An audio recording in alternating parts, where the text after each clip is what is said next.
আপু ওরে ও নিয়ে গেছে আমার গলি থেকে অনেকগুলা কুকুর আছে আপু ওরা খুবই এই যে দেখেন আপু কিরকম ভাবে ইনজুর করছে বুঝতে পারবেন আপু দেখেন এইরকম ছিল না। এখন আপু অনেকটা রিকভার হয়ে চলে আসে আপনি দেখেন আমি দেখেন আপু ওটা আমি অনেকবার যে ওকে পথে দেখাইছিলাম পথে দেখানোর পর ডাক্তার বলতেছে যে ওরা আপনি এই জায়গায় চিনলেন কেন? আপু যে চিকলা নিয়ে গেছে ওদের যে হ্যাঁ ধরছিলাম আজকে বড় বলতেছে যে ভাই আমরা এখান থেকে নিয়ে গেছি আগে তো বলেন আপু 17 দিন টানা যাবো তো আমার বাসা বারান্দা। অনেক অনেক ধন্যবাদ। আমি কি আপনার ভিডিওতে নিতে পারি? Sure why not. আচ্ছা না তাহলে হচ্ছে আপনি ওই টোটাল কাহিনীটা একটু বলেন তাহলেই হবে। এইটা হইলো কি যখন আপু আমি অফিস থেকে ফিরি তখন আমার বাসার নিচে দেখলাম যে এই বাচ্চা দুইটা ওর সাথে আরেকটা বাচ্চা ছিল সেম টু সেম ওর সাথে মেল ছিল ও ফিমেল ছিল। তাহলে দুইটা বাচ্চা হচ্ছে ওরাই চুরি করে নিয়েছিল মানে পর পর নিয়ে গেছে আপু দুইটা বাচ্চা দুই দিনই হারিয়ে গেছে। নিয়ে যাওয়ার পর যখন দেখলাম দুইটা বাচ্চা আমার কাছে ভালো রকম মাশাআল্লাহ বললো তো আমার দিকে একটা বাচ্চা দিছিল তো বড় বললো যে ভাই ওর বাচ্চা। আমি বললাম অনেক দিন যাওয়া ছিল না তো বড় হইতেই পারে। আমি বললাম ঠিক আছে ভালো কথা। আমি দেখলাম 2 দিন পর দেখে একটা বাচ্চা আমি বললাম আরেকটা বাচ্চা কই বলতেছে যে ওই বাচ্চাটা তো ভাই অলরেডি মারা গেছে।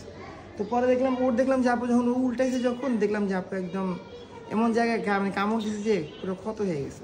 তা আমি করছি কি সাথে সাথে বাসায় যে চেঞ্জটা করে আমি পথে নিয়ে গেছিলাম মিরপুর একে যে পলাইটটা ওখানে নিয়ে গেছি ডাক্তার দেখার পর ডাক্তার বলতেছে যে ওরে কোনো একটা কুকুর বড় কুকুর বাইট করছে।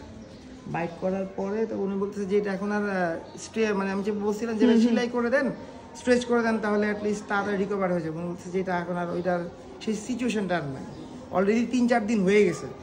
তো পরে ইনফেক্টেড হয়ে গেছে ইনফেক্টেড অলরেডি হয়ে গেছে। তো বলতেছে ভাই ওটা আপনি জাস্ট প্রতিদিন 2-3 দিন করে ড্রেসিং করবেন আর সাথে ঘাস শুকানো একটা ওষুধ দিছিলাম।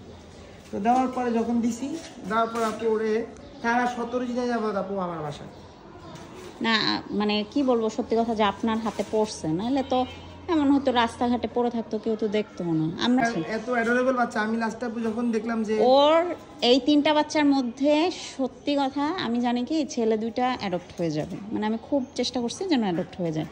মেয়ে বাচ্চা দেখে কেউ নিবে না এটুকু আমি শিওর ছিলাম।